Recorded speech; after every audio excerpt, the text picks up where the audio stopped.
did send a reminder. Yeah, I mean, maybe she's just running late. Yeah. Maybe she's just getting for lunch.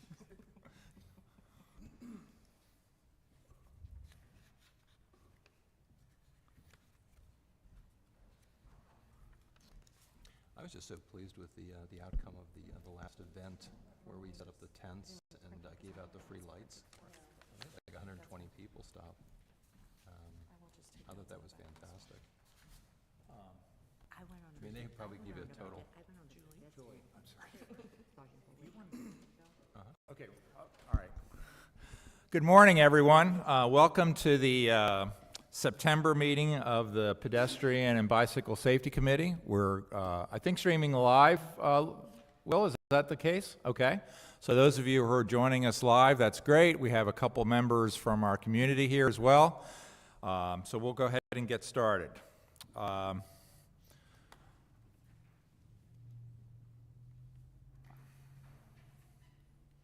Okay. The meeting plan today, we'll call the meeting. We've just called the meeting to order. The agenda is basically laid out before you. We haven't really had to make any changes since we sent this out earlier. But what we'll do is go through and look at the minutes from our meeting in August. I've got a safety contact I'd like to share. It's particularly germane, I think, with what we're going to be doing toward the end, which is our sort of forward-linking initiatives and the like, just to sort of set the mindset of what our opportunity is. We want to have a special recognition for Faith Denault, who we're hoping will be able to join us, and who's a former council member, but also, more importantly, the leader of this team when it originally got started. So we wanted to give her special recognition. We'll have any reports from the town management and the police department. We'll spend a little bit of time talking about the WAVE rollout efforts, but more we're thinking about reflections from this year. What went well, do we think, and what could we do better? And then the last piece will be sort of thinking about some of the ideas around our future focus. And we've been working on this with the community over the last probably 3 months. We've gotten ideas. We've had some ideas. We've added to that. And a couple of our team members who couldn't be here, they're actually out of the country, Dan and Carl, went through and tried to categorize some of that for us. So we'll go through and try to think about some priorities around that. And that's where we'll get some comment from the community, too. I know you have a comment to share. The one thing that's not on the agenda is our future meeting date, so maybe we'll chat about that a little bit, and then we'll adjourn. Does that okay for our agenda today? Do we have a motion to approve? I Yes. so moved. Okay, and Second. okay, and all in favor? Aye. Okay, great. The meeting notes, and I think you all should have gotten these anyway via email. These are just a quick summary from what we talked about last month. I think one of the key things I wanted to highlight is Mayor Hardeman was here, and she talked about the effort that around trying to lower the speed limits, particularly on Route 1. We partnered with our communities from here basically to South Bethany, or Bethany to South Bethany, Middlesex, Sea Colony, and petitioned DelDOT. We had some studies done. They didn't approve that, moving it. Our recommendation was to move it from 35 to 30. We haven't given up, but that's where that stands. But we are doing the same thing with Millville and Ocean View to see if we can do the like effort on 26.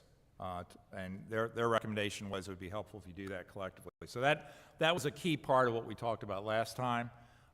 Sergeant Foley talked about some of the issues we had. And you know, the one I want to highlight, it's the one that stuck with me, is, and Sergeant Foley, you can add to this, but it was an incident that had where it was a driver, I guess under the influence of something, late at night, literally rear-ended a car that was stopped at one of these beacons, right? And there were 7 kids, 7 students that were crossing at that time. So we were so lucky. Okay, I mean, obviously it wasn't good for the truck or the driver who got rear-ended. No one was hurt, but that could have been a really bad situation. And that, to me, was something that sort of stuck with me. That's what we're all about. You know, I know how hard everybody on this committee, the community, has been working to address that. But that's the kind of thing we're trying to focus on. So that was another key thing that came out of last month's meeting. So do we have any other comments about the minutes from last meeting? Anyone have anything to add, adjust, change? No. Okay, a motion to accept? I so moved. So, Okay, and vote, Second. all nine? All in favor? Aye. Okay, great, thank you. So the next thing I just want to talk about, and this sort of leads into basically the rest of the meeting, we try to start every meeting with some kind of a safety contact, and this is something really a lot I do with clients I work with from a hazard or from a risk and safety perspective. And I want to just introduce 3 ideas. You've probably seen all these before. The hazard pyramid, talk a little bit about safety culture and the why of safety. Comments that we've talked about and themes we've talked about before, but I want to tie them together a little bit, right? So the first one is, if you think about the hazard pyramid, Sergeant Foley always talks about every time, he'll probably do it today, about the number of incidents we've had, right? That's basically the things that are at the top of that pyramid. Those are the fatalities or near misses, close, or injuries that have taken place. What's at the bottom of that pyramid are all those behaviors that take place day in and day out, right? That are either safe or unsafe. The difference between me crossing the street and not looking or not paying attention and nothing happening or something happening, right, might be just a matter of luck, right? I'm still doing it, but maybe nothing ever happens. And if we're going to try to address the things at the top of that pyramid, you really have to start at the bottom, right? It's at the thinking about the behaviors, the actions. One of the things we talked about were directional situation, people being on the right side of the street, whether they're bikers or walkers, right? That's all well and good. We can have the conversation about it, we can post things, but if people don't internalize that and actually do it, it really doesn't have that much impact. So the hazard pyramid just helps us focus on, we've got to really try to focus on what's at the bottom of that. The other thing I wanted to share with you is just about culture, and this is something we do a lot with the clients we work with. I've also done it with some municipalities. It's a little harder, okay, because we have a lot of people here who are guests, right, who are residents that really aren't part of us in terms of work for us per se. We do have a great staff that works for us. But when we try to build a culture of safety, and what this is really depicting is that culture gets stronger and stronger, moving to the right side of the curve. What we move from is going from a compliance kind of mindset to one's focused on commitment, okay? So let me come back to the idea of having signs posted that say, you need to walk facing traffic if you're a pedestrian, right? It's one thing to have the sign posted, and say the officer, well, actually, say Sergeant Foley happened to be just located at one of those walkways, right? And somebody came along and said, oh boy, Sergeant Foley's got the cruiser out, he's going to write me up or say something. I better stay on the right side of the road. That's driven by the left side of the curve. See up in the highlight in the blue is the compliance? That's sort of following the rules and procedures. That's a place where we have to start, right? I mean, that's a foundation. But what happens if Sergeant Foley isn't there? Right? That's our challenge, and what a culture that drives safety excellence is one that's driven by personal commitment and where we're looking out for each other. So that's our opportunity, that's our challenge. But the thing that really ties that together, if you're trying to think about how do we change culture, it's not just about having more rules, more procedures, more signage. It's about connecting with what all that means. So we've talked about the why of safety. Let me just build this whole thing out for you. When most organizations, teams start about doing something about a topic, the natural tendency is to focus on the how or what. Oh, we're going to write a rule. We're going to write a procedure, right? We're going to put a sign up. How often do those things really motivate people to do that and follow that day in and day out? What we have to do is also focus on the why, and that's that personal connection of saying, it's important for me, my family, right? It's important for others here. And that's when you internalize it and connect it that way. Now, I'm more likely to follow the rule procedure, be on the right side of the road, right? So our challenge, and why I wanted to share all this with you is, I think everything we're about, what this team's about, is about trying to connect with that why, about the conversations, about showing videos, talking to people. It's about getting that connection this is about preventing hurt, pain, and suffering to yourself, your family, and other members of the community. So I just wanted to sort of use that as teeing up the rest of the meeting today in terms of our, our focus and thoughts. Any adds to that from the committee? I have one. Sure. Touching on both of those, I'll speak into it a little bit more in depth, but Diane and I were out here at the intersection at 1 and Central, and I just wrote down and quoted, start with the why. As a police officer, they just listen and just, okay, I get it, I understand, but I'm on vacation and I'm trying to go to the beach. When Diane was there, she made more of an impact than I did because, oh, where you guys from? And she had more of the public relation with them. And she got respect from people, whether they were walking or biking, than me just standing in uniform. That's why it's very important. I wrote down, with what we did at 1 and Central, it applied their situation to real life people, that being Diane at the time. So what we try to do as a police department is preach and educate, but you guys being with us, providing the real life relation with people in violation, it's a massive impact, and I think she learned that day when she was out there. Well, what I also learned from you is that his sociology background paid off. He can read the people before they come. You're preempting. You know how to address it, you know. And then especially I was very impressed with the scooters that are banned and how he said, I'm not giving you a ticket. I just want you to know that they're banned from Delaware as of January 2023. And that was a good way to approach it. But we still watched people running the wrong way up on 1. Right. But, and I had another incident on that I was running, pacing traffic, and this man was running against traffic. Right. And with traffic, I should say, Okay. pushing a stroller. And I sort of just went, and he said, this is considered a bike. So I'm in the bike lane. He's pushing a stroller, so that stroller is considered a bike, so he's in the bike lane. So my daughter said, I related to her, she said, well, maybe that means that strollers aren't allowed on the bandstand if you can't have bikes up there. Yeah. But, you know, yeah. So, and the other thing, just to build on all those comments, it's not just finding what's wrong, right? That's our natural tendency sometimes to look at what's wrong.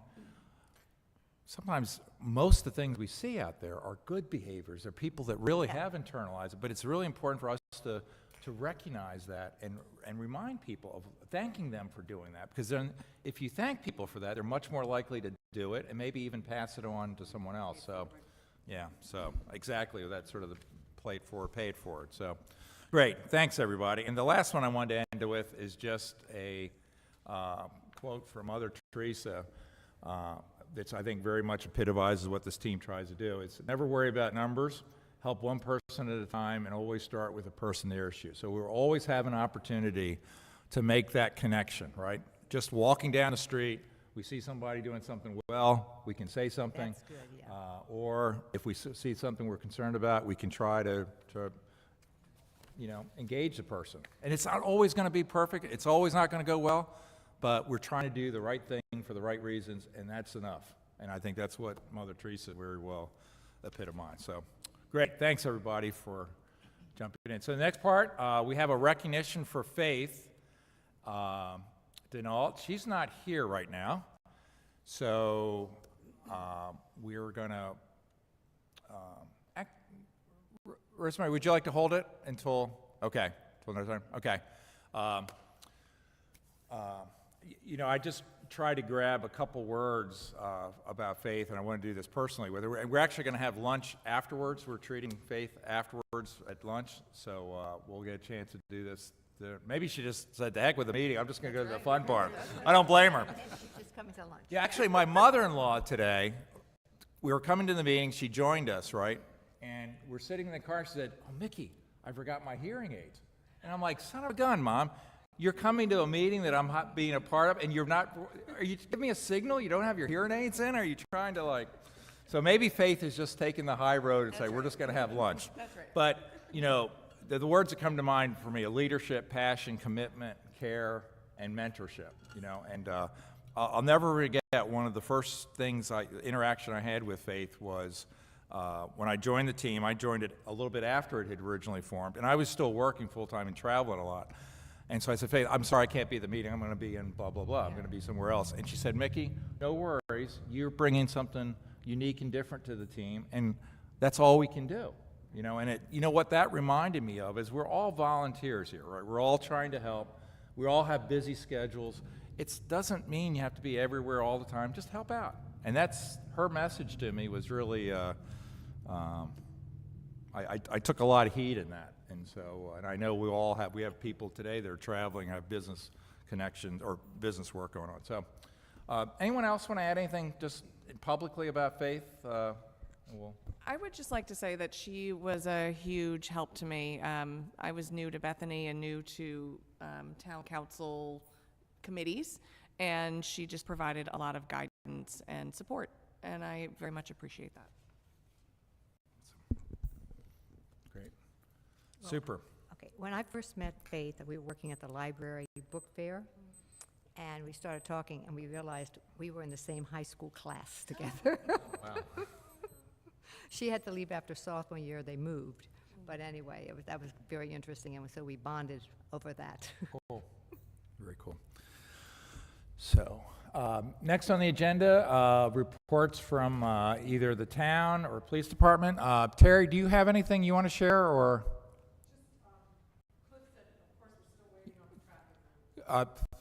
Terry, yeah, please, thank you. Being on mute, you forget. So we're still waiting on the traffic group, and he said that he suggested like a PR campaign to promote the whatever the team's next big thing is going to be. So unfortunately, he did want me to mention that seasonals have this year been at a real premium, as well as our officers at a premium, and so he's not sure how much can be contributed from that end. But to think, he thought a PR campaign would be good. We have the right person on our team to help lead a PR campaign. I'm not saying who it is. I'm just saying I think we have somebody who can help us in that regard. So, let's see if it surfaces. You know, who knows? Anything else, Terry? Okay. Thank you very much, and thanks for jumping in. Sergeant Foley from the police department. Yep, I got a lot. So like I mentioned before, Monday, August 7th, Diane and I met at the town park here at 1 and Central from 12 to 4 p.m. I do want to give her a big kudos because it was about 106 degrees that day. So she was out there with the thick of it. We kind of bounced around from place to place, just kind of explored. But while we were at 1 and Central, we met with a few pedestrians coming and going to the beach, and also some families on bikes. Like she mentioned before, all I do is really in the downtime, I sit and I just kind of stare and I study and I analyze. I kind of predicted what people were going to do before they did it, which she was kind of amazed. If she sat in a car with me for 4 hours, on the 5th she could probably expect the same thing. So that's just the experience I have. Some of the pedestrians we encountered, we just kind of stopped them. I parked the police car in the grass. We kind of stood in the vicinity of it. We just kind of said, hey, how you doing? Just kind of in casual conversation why we were there. Some of them seemed kind of bothered. You think so? Just on their way to the beach, just kind of put their head down, hey, how you doing? And just kind of kept going. They're not doing anything wrong, but we just wanted to educate and just say hi and make them aware that we're proactively looking out for them. They didn't really care for us. There was approximately 15 pedestrians engaged at 1 and Central. We stopped a family on bikes that I believe it was the mom stopped and spoke to us. Mm-hmm. The dad kept going. They were riding in and out of the circles here in the park and then crossed back over the highway. They were grateful that we were out there. They did ride their bikes through the crosswalk, which was against protocol. However, they were doing it with young kids, so she kind of saw a little bit of how we put ourselves in the situation. You don't want to stop them and give a bad light for the kids when they see police that mom and dad are getting yelled at for riding their bikes through the crosswalk. So we kind of let it go. They were very friendly, and they did their ride, and then they left. About an hour, we relocated to Route 26, right in front of the Dinker House. Museum, right out here. It was a cloudy day, so it was very heavy foot traffic and bike traffic. Many people thanked us for being out there. It was a good place to engage in conversations. Some people, again, just kept their head down and said good morning and had earphones in and went about their way. Many people, pedestrians, gave us their thoughts about 1 and 26, because most of them were walking westbound in the eastbound sidewalk, and they just said, yeah, this is crazy, this is great signage, it's well, it's well lighted, and yada, yada, yada. They kind of told us the good stuff. We didn't really get into, like, the bad stuff.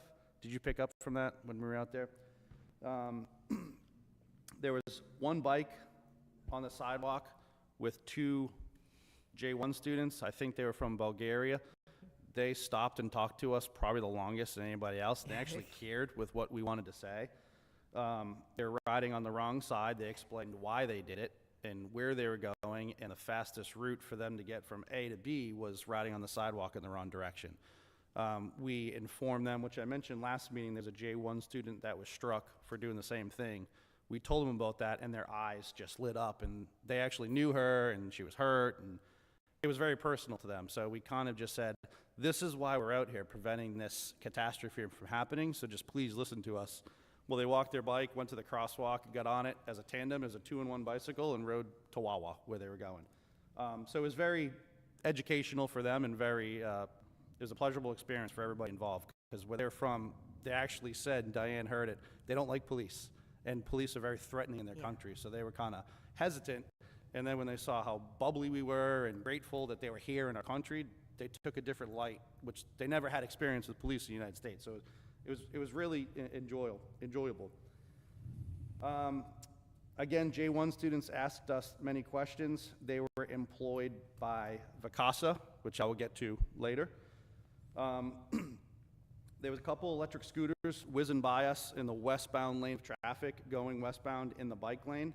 They were J1 students. There was also one that came towards us on foot. He was from Minnesota, somewhere out in Midwest, and he said they're legal in his country, and he was never made aware when he came here. Just complete casual conversation. We did find out that some of the J1 students that are employed by Gale Force, which is a cleaning company on the other side of the bridge in Ocean View, Gale Force actually provides them electric scooters to use to come back and forth to work. I don't think that they are aware that it is illegal. That is in the town of Ocean View, but as we move towards next season, one thing that we can come up with is maybe some educational literature for businesses to let them know that that is not legal. Again, the 2 J1 students that were on the scooters, the electric scooters, they were completely unaware, and they were very apologetic. Some considerations for future engagements, very similar. I mentioned in the early summer, best case scenario is to have a couple people from the committee tag along with some members of the police department when we do our overtime. It is relatively chaos because we can be pulled off a special assignment to help an arrest or an officer safety issue, so it's kind of tough to stick to that. Just some considerations that we came up with. Some people do not like to be bothered. I think we've picked up on that during bike safety checkpoints. A lot of people just kind of keep their head down and put their blinders on and just whiz right by us. However, most of them are abiding by the laws, so they have every right to keep going about their business, but most people just don't like to be bothered when they're going from point A to point B, which is understandable. Diane and I kind of talked about it. Just because it was very hot, I mentioned the idea of jumping on the trolley, maybe picking it up. I was going to take her for a ride in the police car, which I think she loved. We were going to go park behind. First time. The first time, right. First time in the police And hopefully the last. We were going to go park behind like Bethany Diner and pick up the trolley from that point, just so we could engage conversation. To put it simple, people that are stuck. They're just sitting there in the trolley. It's not smart to do it on Maplewood Street because they're just going to get off. Everybody's going to Garfield and Atlantic. So maybe Lake Bethany or Turtle Walk or Bethany West to jump on there, maybe pass out some literature and just say, hey, we're representing the town. Do you have any questions for us? What can we improve? What can we do? I think moving forward, that would be very smart for us, because people are forced to have a conversation with us. We're not interrupting their, point of wherever they're going. They might engage a little bit more and give us some exact scenarios that we can improve on as a town. So I think jumping on the trolley and having conversations with people might be very valuable moving forward.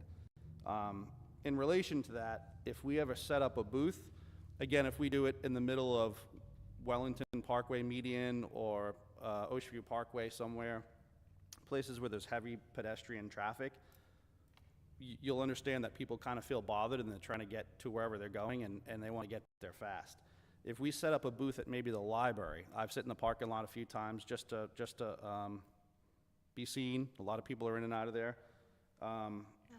Teresa, I'm not staring at your house. I can tell you right now, I'm not looking in the windows. I mean, I face the street, so it's okay.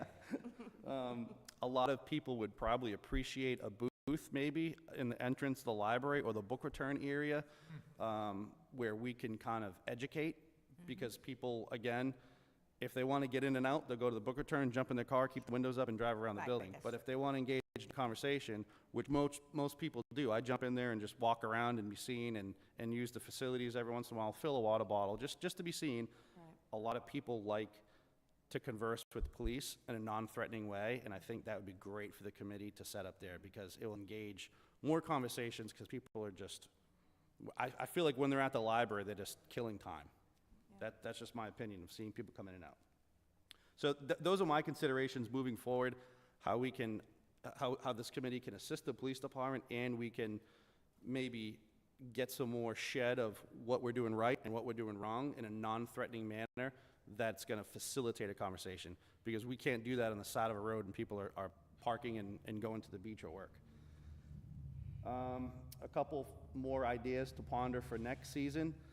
I think one of the big things that struck with me, I don't know, I think it was a resident from Bethany proper. She mentioned J1 student coordinator.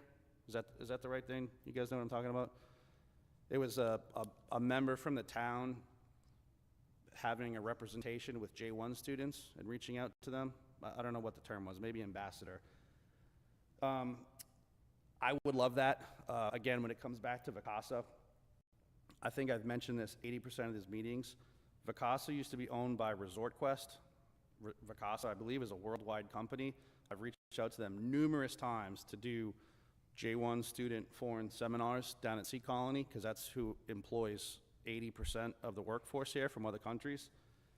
I went right with their the CIE sponsorships.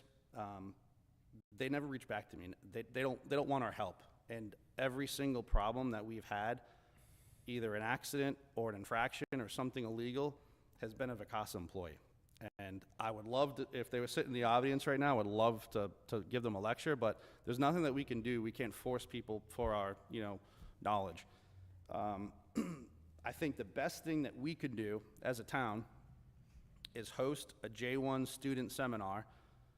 What you guys can do for the committee is to reach out to these companies, or I know Tim next door, who owns a Blue Crab, Yeah.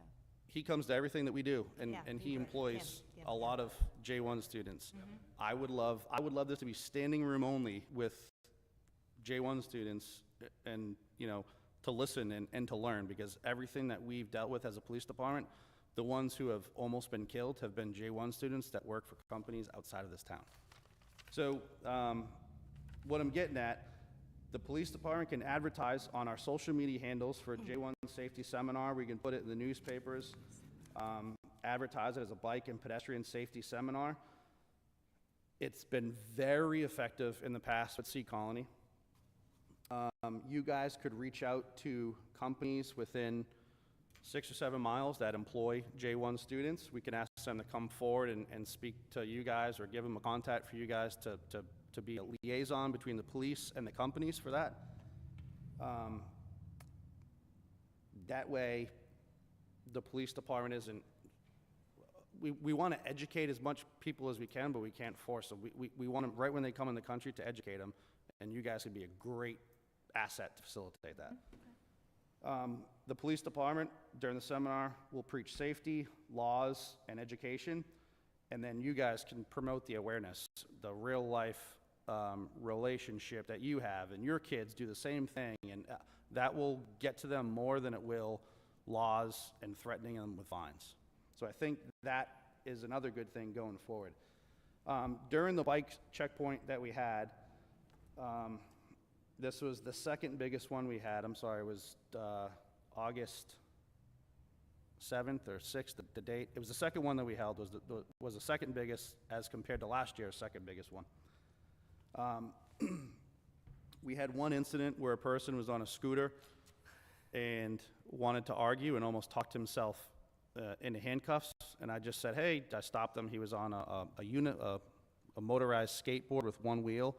Became very nasty and got my heart rate really high at 8:50 in the morning, and he almost talked himself into handcuffs. I feel like the better option of doing that was contacting his employer, which I recognized from his uniform, and he apologized on his behalf and said, I'm going to talk to him. I feel like that went a little bit further than stopping him and arresting him for disorderly conduct and embarrassing us and Officer of Highway Safety that was on scene. 3 people were found to be in violation of the checkpoint with electric scooters, and again, they were employed by Vacasa down in South Bethany. Another Vacasa employee was involved in a serious bike vehicle accident, which I spoke about the last meeting. I think it happened the day before at St. Anne's Church on a Friday night. In relation to that, this person that struck her, who's not at fault at all, he was a FLETC instructor, which is the Federal Law Enforcement Training Center in Georgia. He was with his 2 kids in the car.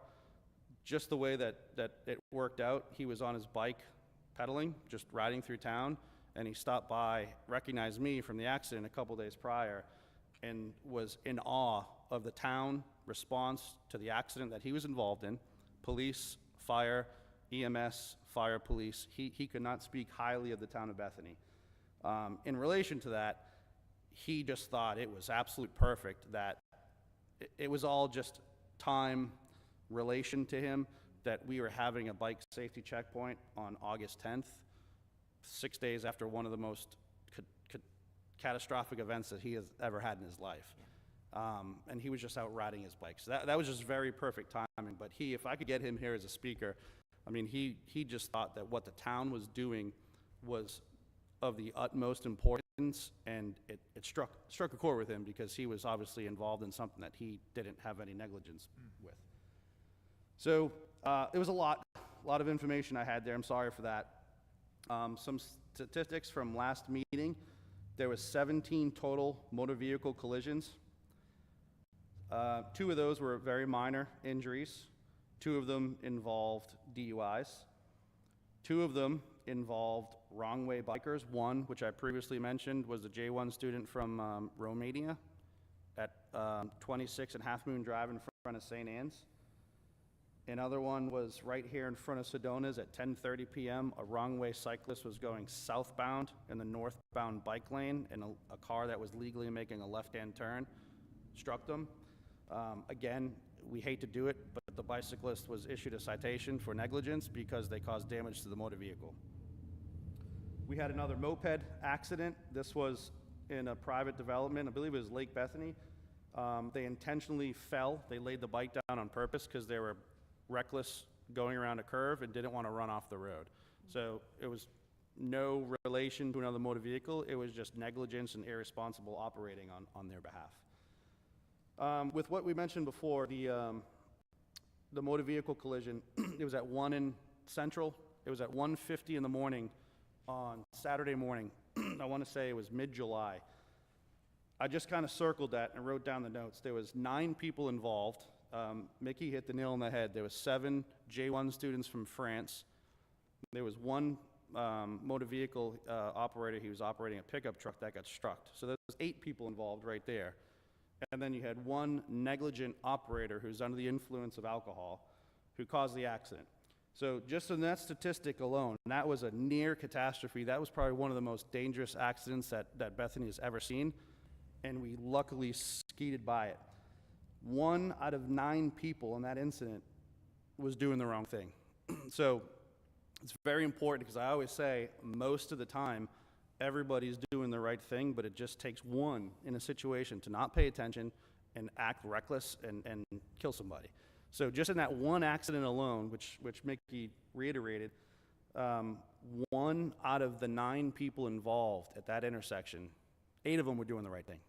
So you just want to just rattle people and shake them, because we're doing everything possible. You had 7 J1 students that don't know the laws, that were using the light beacons and waiting for traffic. You have one person at 1:50 in the morning on a dark roadway that saw the light and yielded to them, and then you had somebody operating reckless under the influence that just was completely irresponsible. So again, we're doing everything we can as a town. I think I gave perfect examples of that. The general public think that this committee and the town is just absolutely the best from what we've engaged in conversations. It just takes one person. We can't reach every single person. It just takes one person to ruin it. And unfortunately, we see that play out time and time again. Lastly, I promise, the J1 student picnic that we went to on St. Martha's and Maplewood Street, I'll pass these out. It's a thank you letter from Bill Gay. He's the person that put it on, specifically thanking the town of Bethany, its police department, and the Pedestrian and Bike Safety Committee. I have the picture here if you want to see it after. It was a little 2-page brochure. I think went to every parishioner in the church.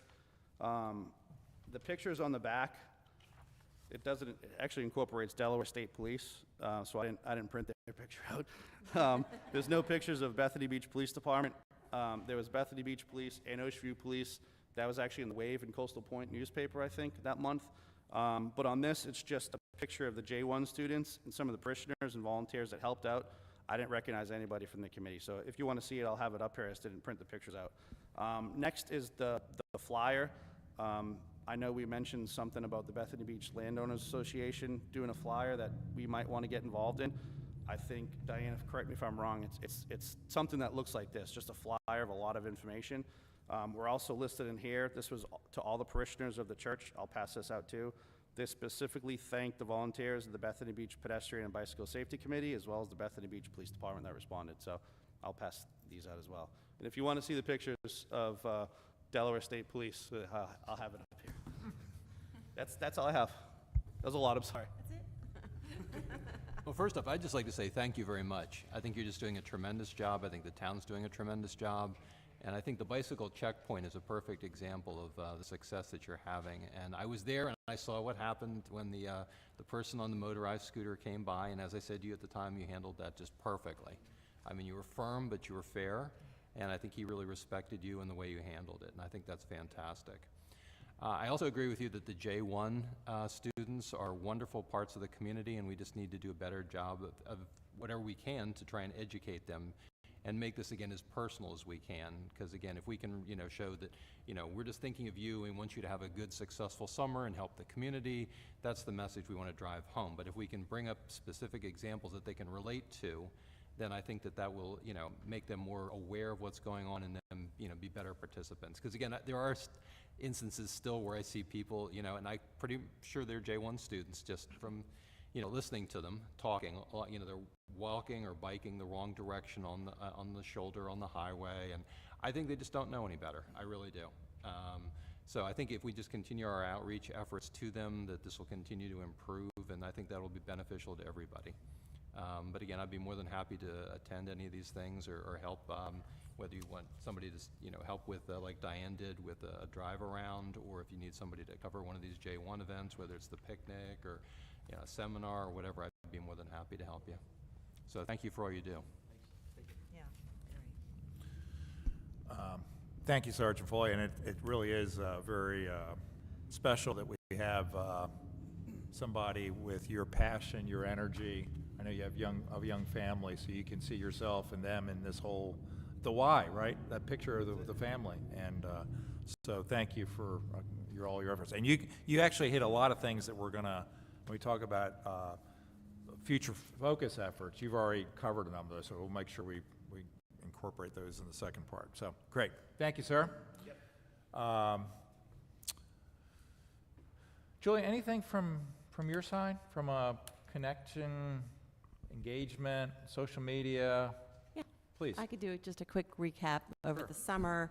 Just the summer alone, we had 12 movies, 23 concerts, and we gave away 1,500 programs before August. So that just gives you an idea of the attendance. And with each one of those, we gave out the WAVE brochure. And like you said, some of them didn't want to be bothered, they didn't want it, but it was there for the taking. And we also have our concert program available as a download on our website. That's another option. Maybe with WAVE, we could even do a new tab for WAVE or something that we can direct them to so they learn more information. We're way out there with our social media. We have about 34,000 followers. We have we have a town page and an events Facebook page. We also have Instagram followers. So anytime we try to push a message, it's seen just through our followers, and then it's picked up organically in extra reaches. So that's an important thing. Sort of piggybacking on some things that you suggested, we did partner with the library for one event over the summer, and they're very willing to do that again. So maybe to host a seminar over there. They're great with their programming. I'm sure they'd be willing to support that. And then another suggestion I have, we could do, back to our social media, we could do a weekly or maybe a monthly did you know as an education piece. Did you know scooters were illegal? Did you know what WAVE stands for? And maybe isolate each point on that brochure, each law that or rule that we feature. And then we could share it to the police page and just get it out there just to break it down, maybe even ask people for their feedback. Usually those will generate comments anyway, so then we can get more marketing that way. And then one other suggestion for the swag distribution for it. And we have all those T-shirts, and our Holiday Happenings events is big the first Saturday of December. So we have a Santa party, we have our tree lighting, we're going to do something at the museum. Maybe if we stuff some stockings with the T-shirts, a light, and just hand them out, a sticker. Diane, I know you wanted that. Just something for awareness and another way to reach people and get rid of those shirts. In your attic. Thanks, Julie. And that's, again, 34,000, that's a pretty good size number, it seems like, that we're able to touch. So again, some great ideas that we want to incorporate going forward. And again, I love the vitality. I love the sort of thinking out of the box a little bit. So thank you. That's awesome. Okay. Any other comments from, I think we covered that. The WAVE rollout efforts, just want to spend a little bit of time, and some of you we've already done this a little bit, just in some of the comments, but just reflections on the last year or so, in terms of what worked or what particularly maybe is an opportunity from you. Let me just open floor. Anyone? I really found that the bicycle checks were really great. I mean, that's interactive, and I thought we got more people than last year, except that bigger one last year. But I think I think people were spending time, and Ben, the young officers, they were great. So I thought that was really important. And Okay. I also think at the Poseidon event that we were on that table and we gave out things, and I think it was because we were next to police and they were giving out helmets. We were able to talk to them, and then Dan got people to take pictures in front of the police car. So I thought that was good. That was with the children. Yeah, and also I think the suggestion about putting this in the newsletter, as a news blast, is important because we have a big reach on our listserv distribution. So that would be helpful. Yep. Great. Yeah, I agree. I think the safety checkpoints are wonderful. And again, especially when we have the Delaware Department of Transportation there, they're helping us. There are a lot of people that, once they figured out they could get their tires pumped up, or they could get some assistance with the seat height, I mean, people really appreciated that, and they stayed and they talked and they accepted, material we were giving them. I thought that was just very effective. So I would, recommend we consider doing that at least for next summer. I don't know what it was. Was it every month this year? Was it June, July, and August? It was just the two. Just the two? We do one in June.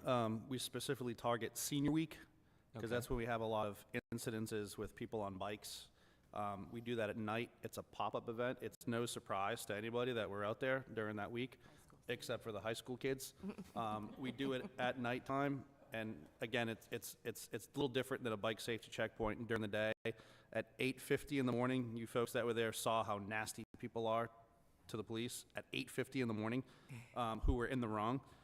You can only imagine what it is at night when they have drugs, weapons, and alcohol in their system. So when they're in violation at night, it's more probable cause we have to stop, and then it ends up hands-on. Just the way society is, that's just the way it goes, all over a headlight being out. But we do it in June, we just don't announce it. It's a pop-up event where we target Senior Week violations. But the other ones that we do, we could do more in the summertime. Office of Highway Safety loves coming to Bethany because it just boosts their stats significantly. There was one person designated that wrote down statistics of somebody that was there and asked where they were from, and they wrote down stats for Office of Highway Safety. So they kind of piggyback off us, which we should be piggybacking off them, but we do such a good job as a town, they piggyback off us. Yeah. They go out of their way to come down here, and then they stuck around for 4 hours to go up to the outlets and do what they were doing on Route 1. So we do two. I've been doing it, I've been employed here full-time since 2006, and we've been doing that since 2009. So this has been a thing for a long time. It's just now we're more involved, so we see it more often, but that is probably the most valuable outreach that the town does with the public in the summertime. Good. No, I'm just saying with the success that we had, and again, because of the nature of the community where you have different people coming in at different points in the summer, maybe we would want to consider having one in June, one in July, and one in August, because again, we'd be hitting different audiences. And again, I'm sure, like you said, the Department of Transportation folks would be happy to come back, and I think it was very successful. And again, it's just for a morning, but I think during the period, we reached a lot of people.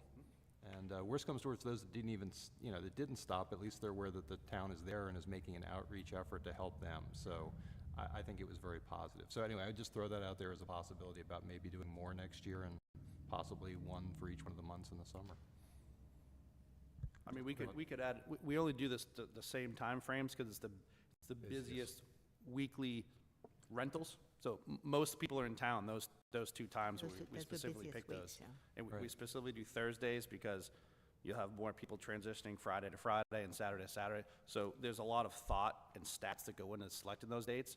I will be more than happy to put another one July 4th week, maybe the end of June. But we do that pop-up one too, which we allocate a lot of bike lights for that one as well.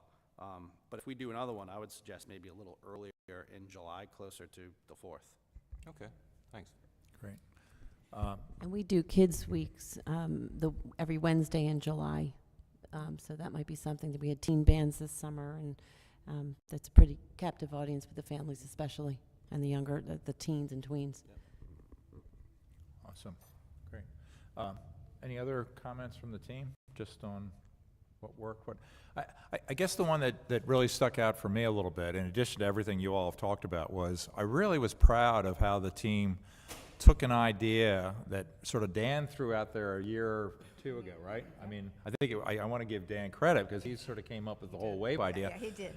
And it sort of sat there a little bit and sat there and sat there, and all of a sudden, we started to jump on and build on it a little bit. And then we created movies and videos, Right. and I think, and which we could then show at the movies. We showed them at different community meetings, not as a be-all and, the answer, but just as a way to share something in a informative yet light way, a little bit of humor, that you can then talk to. And so I thought that was a really nice ad, and I'd like to see us sort of build on that maybe this whole idea, maybe the right way to be walking, right way to be biking would be things we could incorporate maybe in another version of those, right? And again, the other positive is I just want to thank everybody on this team and the community got involved to really get out there on some hot days and try to make a difference. You know, again, that's the key, is just to try to talk to as many people as we can, go from sort of ideas to thinking about it, and then maybe even sharing with other people in the family. So, Julie, please. I have one other suggestion. I don't know if we ever tried this, but when people check in at Sea Colony, and what if we gave them, did we ever do that? Give them a brochure, or, I know we're working on that app with the town. That should be ready soon, so that's going to be another way that we can get the word out. Right. I don't know if it was exactly Sea Colony, but I think we had a digital pamphlet for the WAVE rollout. Okay. I think that went to the Sussex County Association of Realtors. Okay. I didn't physically send it to them, but I think that was mentioned maybe back in April to get that out for the renters. But I do remember it being like a digital format. That's the app. That's not out Okay. yet. That's what it's coming to Okay. fruition now, so, Nothing that we've sent to Sea Colony as far as I'm aware. okay. Yeah. All right, that should be on our radar then. Yeah. And Julie, you mentioned another key one. The town, I want to give credit to the town team and staff for building out the last 3 months, I guess, the newsletter, which is, I think, amazing. I mean, there's really, I think the last one was 12 pages of really good stuff. I mean, it was that we certainly want to take advantage of in the next iteration. And a lot of things we're talking about today, we can wrap up both what we've accomplished as well as the forward-looking things. We have pictures from the Poseidon with the police Yeah. and some kids, so we can use. Awesome, cool.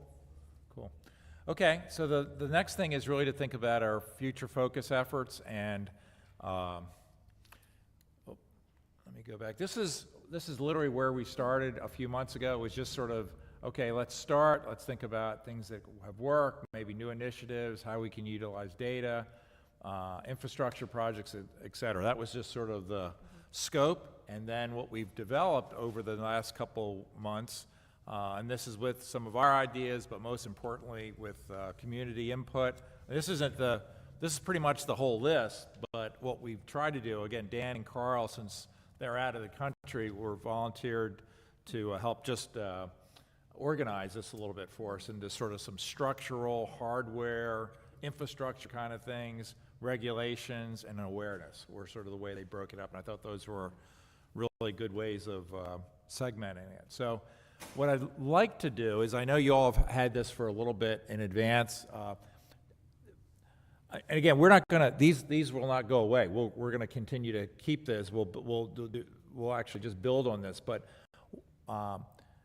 any priorities that you all think that we really should try to focus on, if we were to try to say, what are the top 2 or 3 things that we want to think about going from getting ready for the next season, right? When you start thinking about 24. That doesn't mean we won't be doing things between now and then, but any ideas, any priority items that you would think of, So Teresa? the 2 things I've heard the most from people are more flashing beacons on Route 1 and trying to find a way to encourage people to walk towards facing traffic. Yeah. That comes up all the time. Yeah. And it might be a Wave 2.0, it might be more videos, it might be a did you know, by the way, you're supposed to do this. But a lot of people don't know, and when you Right. tell them, they get it. Right. They just, and then they know, and then they share it with other people. Did you know? Or they're more Right. aware, and that's the So, whole piece. a lot of people now live in planned communities with cul-de-sacs and sidewalks, and I don't think they know. And I think in some cases, their parents were raised in the same kind of community, and they don't know. Or So they they're don't different- teach their kids. Communities treat it differently, right? That's true. Are the rules different in different states? Yeah, especially Yeah. when it comes to like electric scooters. Yeah. You could go to Baltimore and get an app on your phone and pick one up on the sidewalk and ride it 5 miles and dump it. Right. You're not allowed to use them on a street in Delaware. So a lot of people that come here, they don't have the same laws, which Yeah. is, So that's where the confusion is, I think, too. Right. No, I agree. Okay. I think that, again, it's an education situation. We Right. just need to let people know what the rules are for safety purposes. Okay. And again, I think this needs not only be with the town of Bethany, but again, if we have the ability to interact and, work with the other communities around us, that's the key. Because again, if our people are doing what they need to do here in the town, but there are people coming from Fenwick, or there are people coming from North Bethany, and they're on the wrong side of the highway, then we've got an issue. Right. And again, just from my observations, I think the worst area for this problem is actually North Bethany. The communities on this side. That's true. You have a lot of people that are biking the wrong direction. You have Yeah. people running the wrong direction. And in the summer, that gets very, very congested, and it gets very dangerous. So, again, I think people just assume that they're in North Bethany and they can just use that shoulder and to whatever they want. And unfortunately, there are other people that are out there, and we need to consider them as well. So if there's ways that we can reach out to specifically the towns in North Bethany, but also South Bethany, Middlesex, Fenwick, to just kind of coordinate the fact that we need to drive this message through to everybody for, the sake of everybody involved, for the safety, and we want everybody to have a good time, but Right. we want to do it safely, because there's just still too much of this. Even the last couple of weeks, I've seen any number of people riding the bikes, like to a side, the wrong direction, coming from, the North Bethany area. So if there's some way we can deliver that message, I think that would be really helpful to everybody. And I think one of the other problems with North Bethany is they don't have flashing lights to cross over. Right. And it's just more convenient, and we go back to that convenient walking. And I know some people do know they're supposed to be facing traffic, but it's only for 2 blocks, I've been told. I'm only doing this for 2 blocks. I don't need to cross the highway for 2 blocks. So, it's Yeah, just they might that- be choosing one dangerous situation over another. Yeah, that's true. Yeah. So, again, let's think about, it's the challenge is we want to get into a little bit of detail and work the plan, but this is really wanted to try to focus just what are our priorities, right? And that's clearly one of those. Art, I want to build off of something you shared, and this is something we've talked about before. Our colleagues from South Bethany brought this up when we had them as a guest speaker, and I'd really like to follow up with this because I think we've had conversation and Art, you were speaking to that, is actually trying to bring, my thought was trying to bring these communities together, representation from the community, maybe like in a March timeframe where we actually have a planning session, South Bethany, the coalition, North Bethany yeah. Coalition, Ocean View, Millville, whatever, right, South Bethany. And let's just come together and brainstorm what each team's working on, what we can leverage. And, we can do it over a lunch and some kind of event. It's almost like a workshop, if you will. That's where we're- exactly right. Yeah. Would that be something, if we were to That's a great target I think something that's like great for a idea. March? I and- think, you and then- mentioned that seminar for JR, but Yeah. this is a workshop for us. Yeah. Which is perfect. But it's for the other communities as Yes, well, and we sure. can actually do Yes. it in the context of, we can host, I was really thinking we can host it Sure. and put it Yeah. together, do the legwork to organize it, and really, I think, get all of us on the same page on what we're doing, but also even build the connections even stronger so that we know who are the people that we can reach out to in the other communities as well. I think that'd be great. Okay? And again, they may have great ideas that we haven't even thought of. So Exactly. we could That's all the whole benefit idea. from It's it. the sharing. Yeah, okay. I'm curious about one thing. When I get these signs that are painted in the shoulder indicating which direction to bike, which direction to walk, are those the community's control, or does the state do that? Who would paint those? Because I notice there's like some places when I head further south, I don't see that type of indication. So could Fenwick on their own decide to do that, or would they have to go through the state? I think if it's along Route 1, that would be Office of Highway Safety, DelDOT. Okay. I can tell you that in 2010, the company, that's the first time I've ever seen it, the company came out and sprayed the sidewalks that put no bikes on sidewalks. And they started right in front of Lake Bethany coming east. And the first 2 said on bikes, on sidewalk, and they had to buff them out and recorrect it. That was 2010. So those signs have been there since 2010. 13 years later, we're still having a problem with it. So I can tell you right now, they're worn out on the sidewalks in Bethany, that the town pays to put that on there because the tires are going over it that say no bikes on That's sidewalk, exactly- and they just don't pay attention to it. So we could still do it. You can lead the horse to the water, and you can't make him drink is the saying that we swear by in the police department. You can do as much as you can, but just people don't pay attention. They're so focused, goal-oriented on going up here, One of the things we sort of talked about, and I think it's up there under Wave 2.0. I think there's a whole number of things we can do around that. So I think that's a priority that we can establish as well, right? Really to build that out. And I like the way the team captured that, because it was really about both the video, maybe we create new videos short that we can utilize, but also the opportunities to engage people one-on-one, the J1 student community and the like. So there's a whole number of things under that I think would really warrant some good attention and like. Yeah, another message that would be helpful to convey is, again, I've seen this even biking this week, was there's still a lot of people that pull over on the shoulder, and they pull over in a way that basically takes up the entire shoulder. I mean, you can't really get around them either from a biking or running standpoint, which in turn leads you to have to go out into the highway, which many times can be very dicey in the summer. Again, I'm not sure how to deliver the message about, I mean, I think most people you'd assume would pull over and give at least that half of the lane to runners, bikers to get by, but I'm finding that's not the case a lot of times. And we talked about, construction crews sometimes completely block off not only the shoulder, but one of the lanes. And when I talked to the people at DelDOT, they said that shouldn't be happening. But again, I don't know if there's any way we can kind of deliver a message that, okay, if your car breaks down or you just want to pull over and talk on the cell phone, fine, but at least move over, because there's other people that are using the shoulder. And I'm not sure how to deliver that message, but I think that's something that could be helpful from a safety standpoint. Okay. Again, from the folks here, then I want to ask anyone in the community who wants to join. Anything else from a priority perspective? Again, this is our work in progress, so this is just trying to help us focus on that a little. Sergeant? The J1 student core team, I knew I wasn't crazy. It was on there. That's exactly how it was defined. The J1 student core team was what I was referring to earlier. I will set it up. The town can host a safety seminar right in this room. Okay.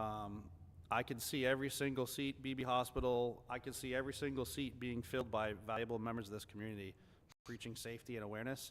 And I would certainly want this committee to have their own seat. I think you guys could play a pivotal role recruiting business owners to send their people to us.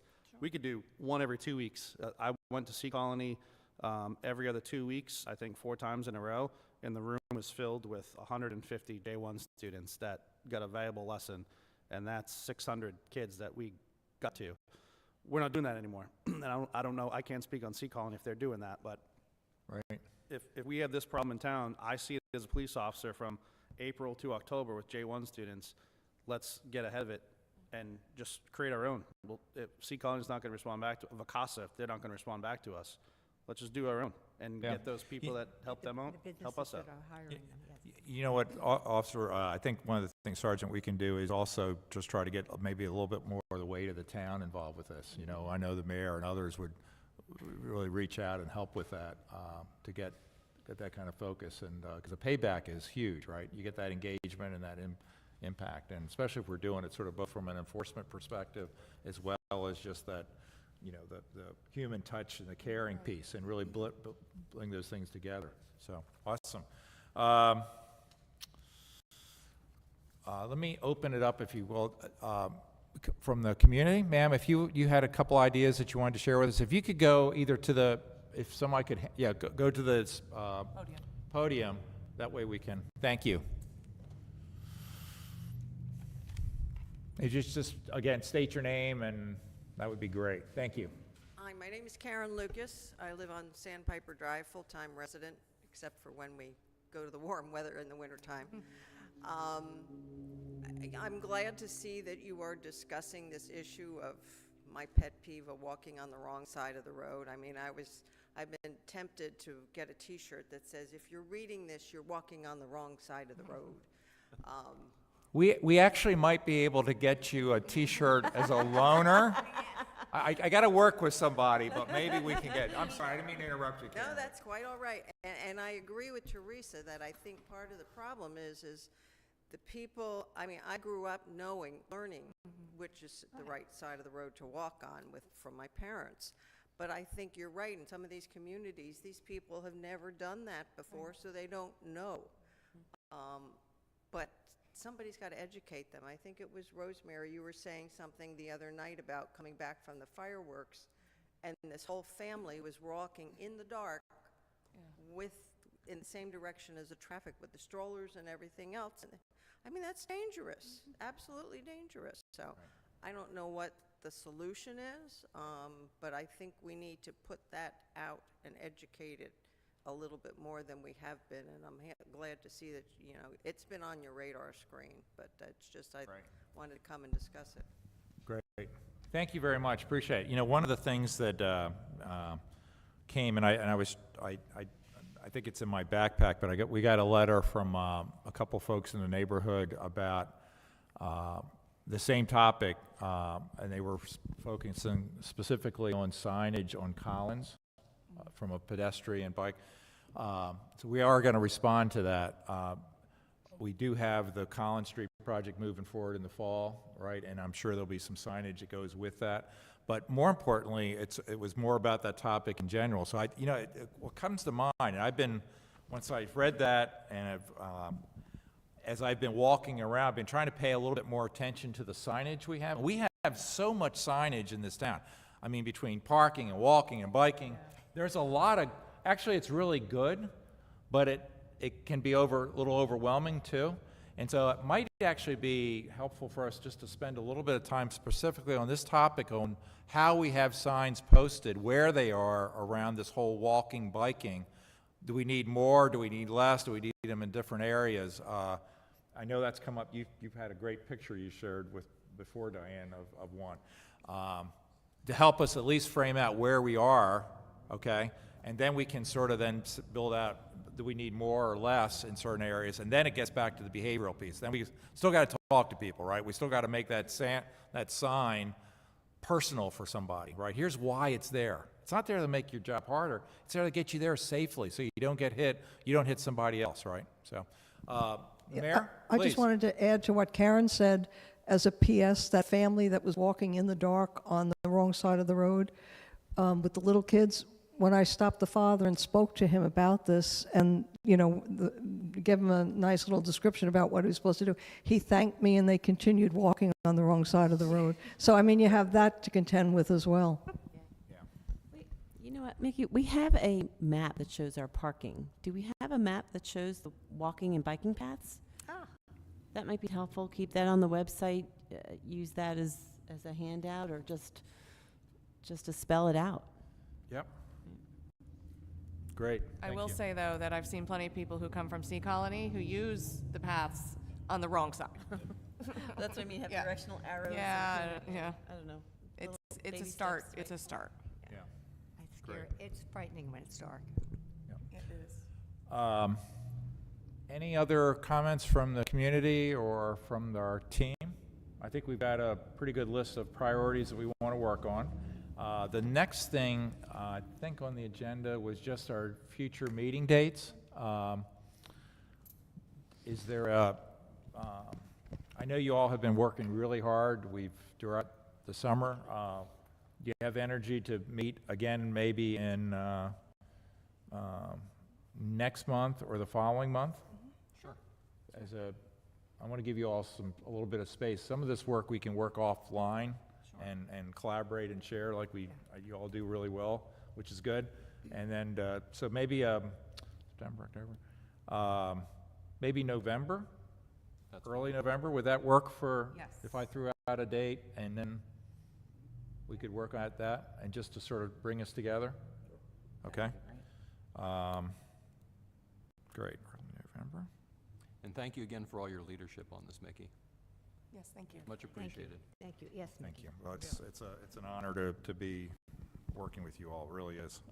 This is good work. This is important work. All right, so let's, the last thing on the agenda is adjournment. Do we have a motion to adjourn? I so move. Go ahead. Okay. And, Second. vote? Okay, and Aye. aye, okay? Okay, great. Thank you all. Thank you for the community that's been here. We really appreciate it, and those who were able to join online. Will, thank you for all your coordination to make this work as always, so appreciate it. Have a great week, rest of the week.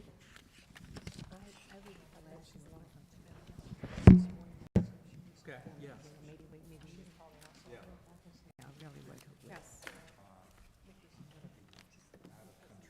Okay.